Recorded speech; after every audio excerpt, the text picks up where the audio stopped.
canetinha aqui é sua. Obrigada, Nájila. Convidamos ao palco Leonardo Ribeiro Batista Silva. Ele vai apresentar o pôster Efficient Large Scale Point of Care Production of Affordable Anti-CD19, pode subir, CAR-T Cells for Leukemia Immunotherapy.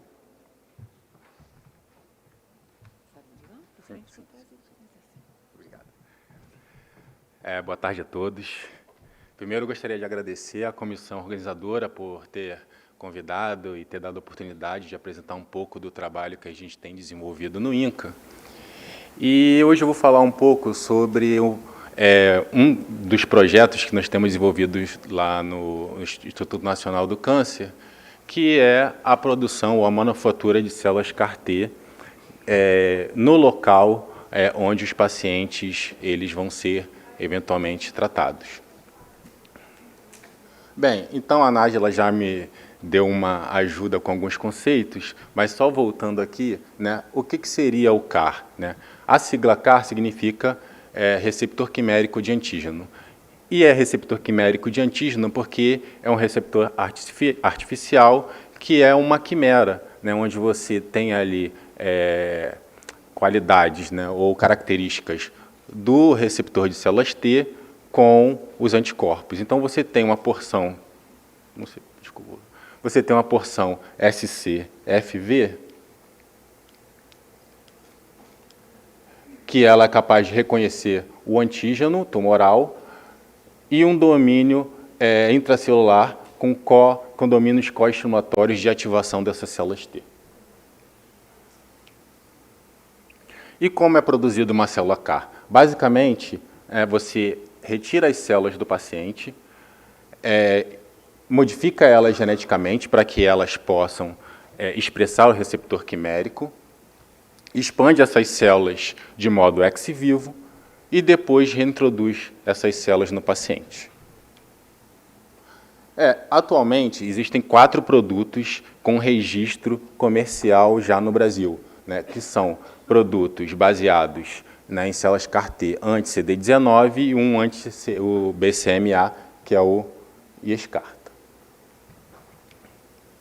Bem, aqui, como a gente está no simpósio, né, de Biomanguinhos, né, só para ressaltar que agora a gente tem um acordo de transferência de tecnologia com a Caring Cross, né, e que essas células CAR-T vão passar a ser produzidas em Biomanguinhos, né, em parceria com o Instituto Nacional do Câncer, aproveitando o que a gente tem a plataforma de produção de vetores virais. Esses vetores virais para modificação genética das células CAR-T vão ser produzidos em Biomanguinhos e a gente vai conseguir fazer essa manufatura, né, também aqui no Rio de Janeiro.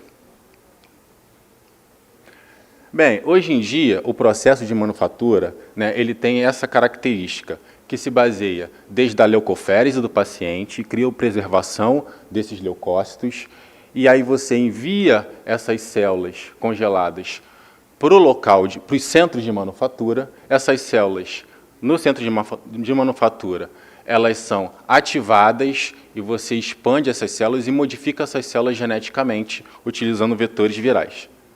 Não sou eu que estou passando, não, a gente está passando sozinho, não sei porquê.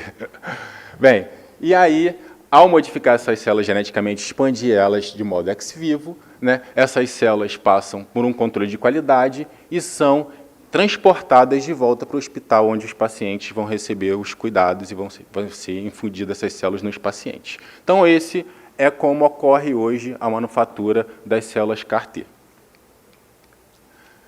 Então, né, o objetivo do nosso trabalho é a gente conseguir, né, alinhar, fazer a manufatura dessas células CAR-T de uma forma eficiente, né, com larga escala, no local onde os pacientes eventualmente serão tratados, como no Instituto Nacional do Câncer. Bem, e a nossa estratégia para fazer isso é não utilizando vetores virais. A gente tem uma estratégia de utilizar vetores não virais, que são baseados no sistema de transposão e transposase, né? Nesse sistema, nós temos 2 componentes que a gente trabalha atualmente, são 2 componentes plasmidiais, um que codifica o transposon e outro que codifica a transposase, e aí, por um mecanismo de copia e cola no genoma, a gente consegue inserir esse transgênio no genoma das células T, né? E existe uma vantagem, né, e desvantagens em relação à utilização de vetores virais. Por exemplo, apontando aqui as desvantagens de utilização de vetores virais, né, você tem uma produção muito mais laboriosa, um alto custo de produção, tanto que toda a planta que foi preparada para a produção das vacinas em biomanguinhos, nas vacinas baseadas em vetores virais, vai ser agora transformada para a produção dos vetores para a transdução das células CAR-T. E também você tem alguns riscos, né, de ativação de oncogenes quando você usa vetores principalmente retrovirais, né? E hoje é o que é feito para modificar essas células geneticamente. Os produtos comerciais usam esse tipo de sistema de vetor viral.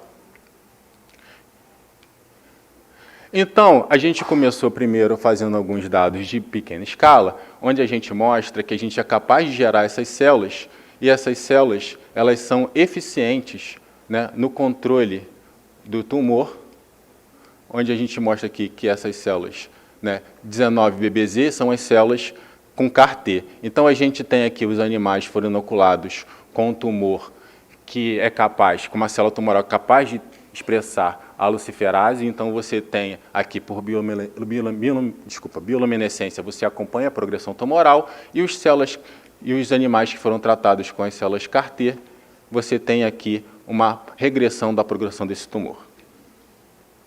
Quando a gente olha, né, para a taxa de sobrevida desses animais, a gente vê que os animais tratados com as células T geradas, e ainda em pequena escala, têm uma capacidade antitumoral efetora capaz de aumentar a sobrevida desses animais tratados, e ainda, mesmo depois, né, de bastante tempo, no momento da eutanásia, os animais em que a gente inoculou as células CAR-T, elas continuam presentes nesses animais.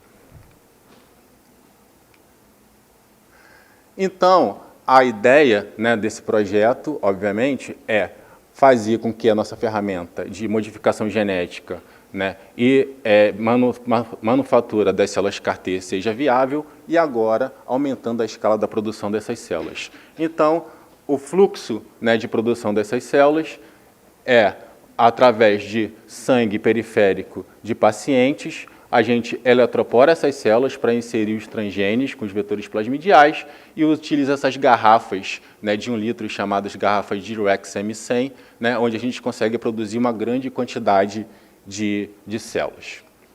Então, os primeiros resultados de larga escala mostraram que a gente tem uma importante eficiência aqui de transdução dessas células, onde mais de 50% dessas células nesse experimento aqui, elas foram positivas para expressar o receptor quimérico. Desculpa, gente, está passando, não sou eu. E a gente conseguiu atingir um número importante de células T ao final do processo de expansão, e essas células T com um número total de células T carregando o nosso receptor quimérico. E aí, utilizando o modelo PDX, a gente também inoculou esses animais com o tumor primário derivado de um paciente que teve leucemia linfoblástica aguda no INCA, e esses animais imunodeficientes, né, foram capazes de desenvolver o tumor, e a gente, ao tratar esses animais com as células CAR-T, a gente conseguiu ver, através da medida por citometria de fluxo das células CD45 positivas e CD19 positivas, que houve uma diminuição da frequência dessas células nesses animais. E, finalmente, a gente mensurou a sobrevida desses animais tratados com as células CAR-T, nesse modelo de células derivadas de tumor de paciente, e houve uma sobrevida significativa, né,